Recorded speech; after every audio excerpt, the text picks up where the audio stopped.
So, howdy, this is Professor Armstrong. I'm your torturer for this semester in online nutrition. You think I'd try to pad that to make it sound a little better, but no.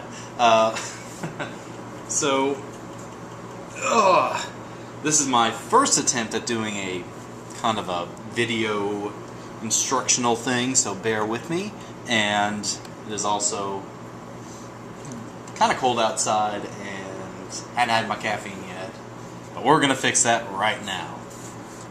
One of the things you might have noticed by going through some of the earlier chapters is that they suggest replacing energy-dense foods with nutritionally dense foods as a way of cutting back on the empty calories and replacing it with something a little better for you.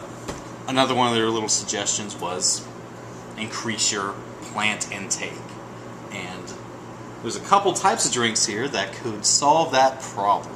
That would be coffee and tea.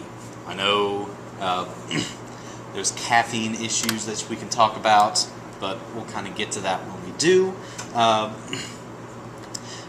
And coffee and tea,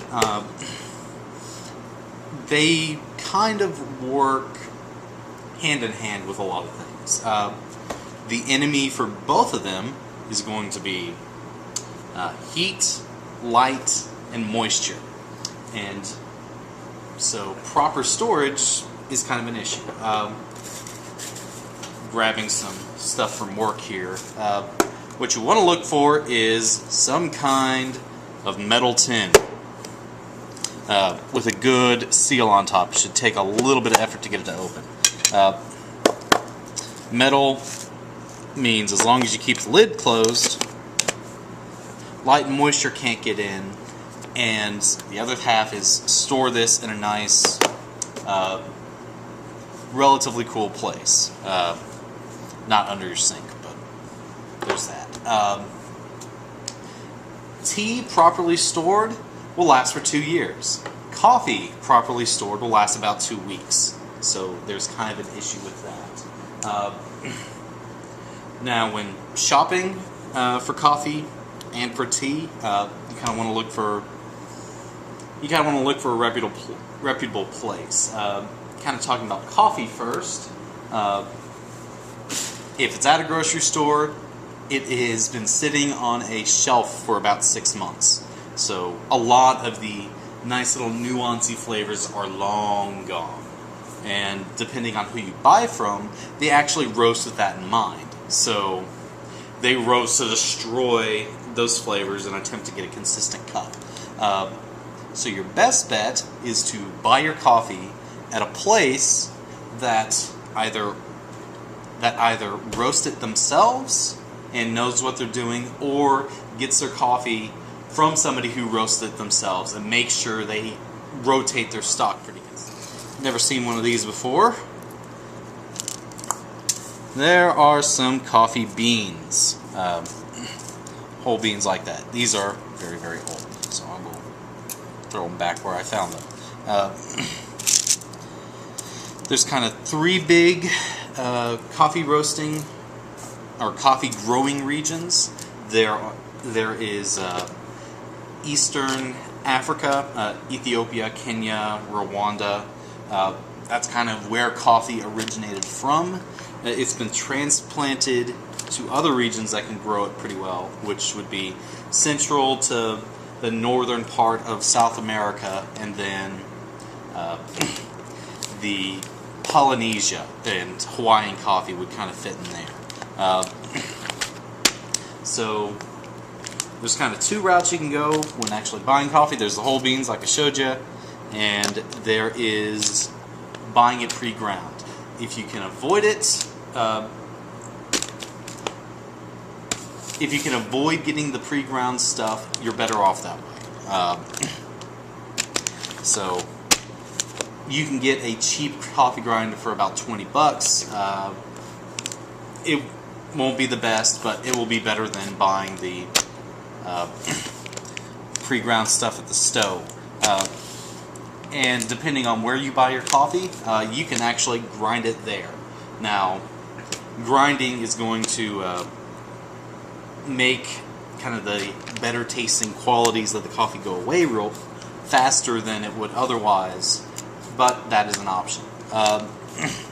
So there's a couple coffee preparation methods that you can do at home. Don't need the machine. You can do it pretty cheap. First one, it's going to be one of these bad boys, French press. My shop back set up again. And basically with a French press, you're going to want here's kind of the guts. It's got a little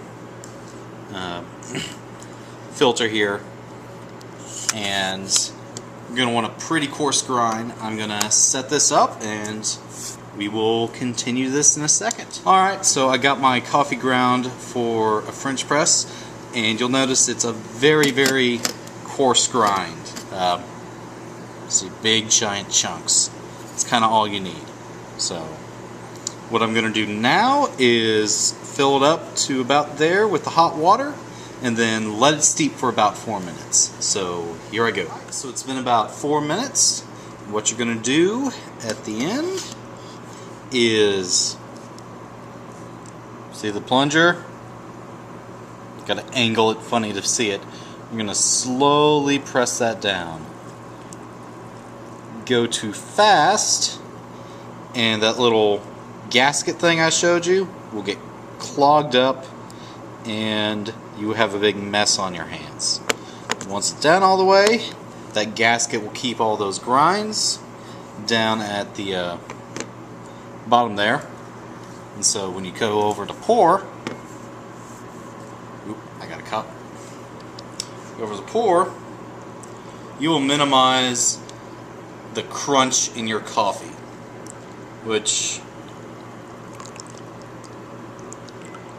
is an important thing. And then some of the nice things about coffee, if you can drink it just like that, no cream, no sugar, it's essentially calorie free.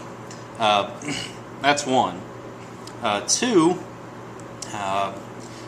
you do get a little bit of caffeine with it, which, you know, is nice if you're tired because it's 6:30 in the morning and you've been up for 2 hours. It's also got some compounds in it that's been connected to reducing cancer rates and cardiovascular disease and Alzheimer's. So it is good for you in small doses. The daily recommended maxima for caffeine is about 400 milligrams. A typical cup of coffee about this size would have about 50. So you can have 8 cups of coffee this size. That doesn't mean 8 cups of coffee from the 7-Eleven that's yay big. You can't see my other hand, but it's pretty high up. So this is kind of the French press coffee. And the other little method, ready to go flying, whee, is one of these little bad boys. This is usually called a Melita, or that's at least what I call it. You can get a plastic one of these right here for about $3, $3 to $5. The little ceramic ones will cost you about 20. The ceramic's a little better, but you can get a perfectly serviceable cup of coffee out of the plastic ones. And this is another method where you don't need the big giant honking auto machine, and it'll serve a cup of coffee similar to it. So you're going to grind like you would for the push button Mr. Coffee machines,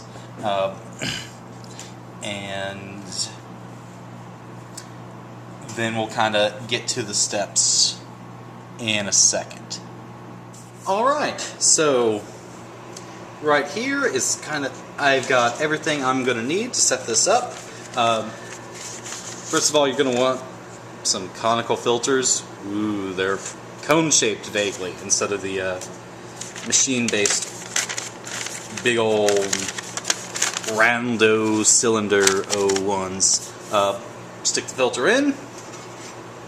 Then, second thing you're going to do, take a little bit of the hot water, run that around the filter. That's going to do a couple things. One, that hot water is going to heat up either your plastic or ceramic little brew basket here. And two, doesn't matter what kind of paper filter you buy, it's going to leave a little bit of a papery taste. You're going to pull some of that paper taste out and into a thing of water you're going to discard.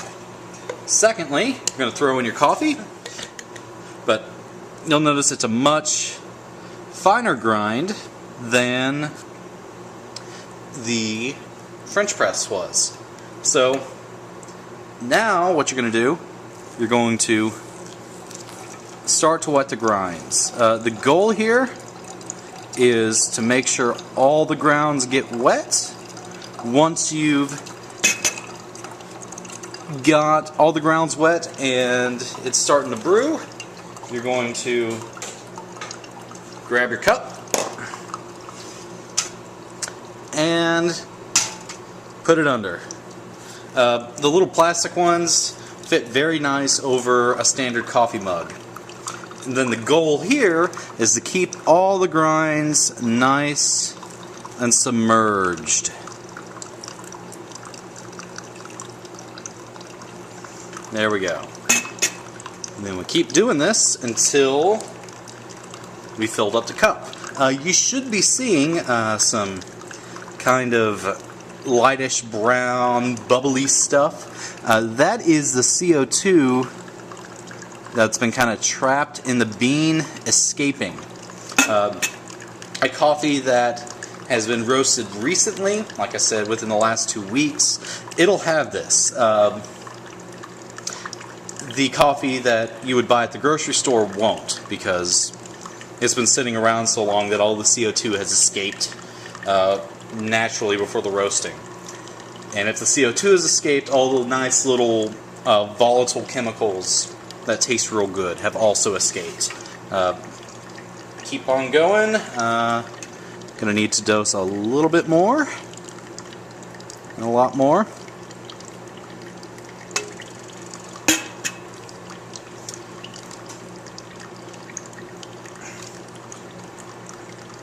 And there we go.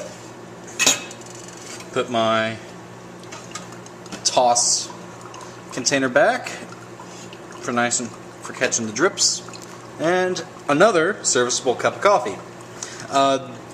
The French press, because of the nature of the extraction, it is a much stouter cup of coffee naturally. So using the same bean, this will make a milder cup than the French press would. A French press will almost kind of get to an espresso roast type of punch if you use something above like a really mild cup of coffee. So that's kind of that. And again, nice, serviceable cup of coffee. As long as you can drink it without the cream and the sugar, 0 calories more or less, and got some good stuff in it. So, alright, well, that's enough about coffee. Let me get back to my standard location and talk about tea real quick.